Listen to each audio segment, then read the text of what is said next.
கோவை போத்தனூர் அருகே தனியார் குடோனில் பதுக்கி வைத்திருந்த சுமார் 7.2 டன் ரேஷன் அரிசியை உணவுப் பொருள் கடத்தல் தடுப்புப்பிரிவு போலீசார் பறிமுதல் செய்தனர். கோவை போத்தனூர் செட்டிப்பாளையம் ஈச்சானாரி சாலையில் உள்ள தனியார் குடோனில் ரேஷன் அரிசி பதுக்கி வைக்கப்படுவதாக மாவட்ட வருவாய்த்துறை அலுவலர் ராமதுரை முருகனுக்கு ரகசிய தகவல் கிடைத்தது. இதையடுத்து வருவாய் அலுவலர் உத்தரவின் பேரில் மதுக்கரை வட்ட வழங்கல் அலுவலர் ரமேஷ்குமார் தலைமையில் பறக்கும்படை தனி வருவாய் அலுவலர் குமார், குடிமைப் பொருள் தனி வருவாய் ஆய்வாளர் சசிகுமார் மற்றும் உணவுப் பொருள் கடத்தல் தடுப்புப்பிரிவு உதவி ஆய்வாளர் வடிவேலன் தலைமையிலான அதிகாரிகள் அப்பகுதிக்கு நேரில் சென்று விசாரித்தனர். ஆனால் அங்கிருந்த குடோன் உரிமையாளர் யார் என்பது தெரியாததால் குடோன் பூட்டை உடைத்து உள்ளே சென்று பார்த்தபோது வெங்காய குடோனாக பயன்படுத்தப்பட்டிருந்த அந்த குடோனில் 5 அறைகளில் ரேஷன் அரிசிகள் மூட்டை மூட்டையாக பதுக்கி வைக்கப்பட்டது தெரிய வந்தது. இதையடுத்து அங்கு பதுக்கி வைக்கப்பட்டிருந்த சுமார் 7.2 டன் ரேஷன் அரிசியை உணவு வழங்கல் அதிகாரிகள் பறிமுதல் செய்தனர். மேலும் குடோன் உரிமையாளர் மற்றும் ரேஷன் அரிசியை பதுக்கி வைத்தவர்கள் குறித்து உணவு பொருள் கடத்தல் தடுப்பு பிரிவு போலீசார் தீவிர விசாரணை மேற்கொண்டு வருகின்றனர்.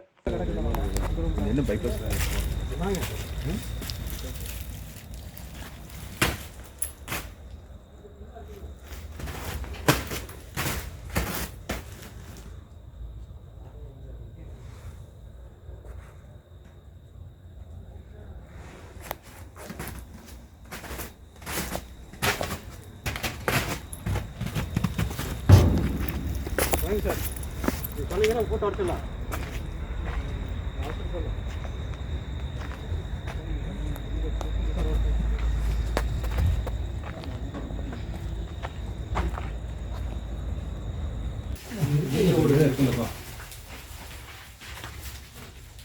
குமார் எடுத்துட்டீங்களா? வீடியோ வீடியோ இந்த வீடியோ எடுத்துக்கிறேன்.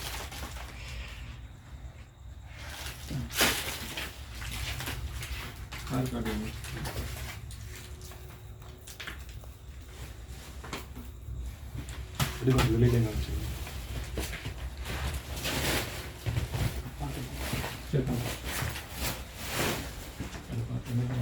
நல்ல சார்.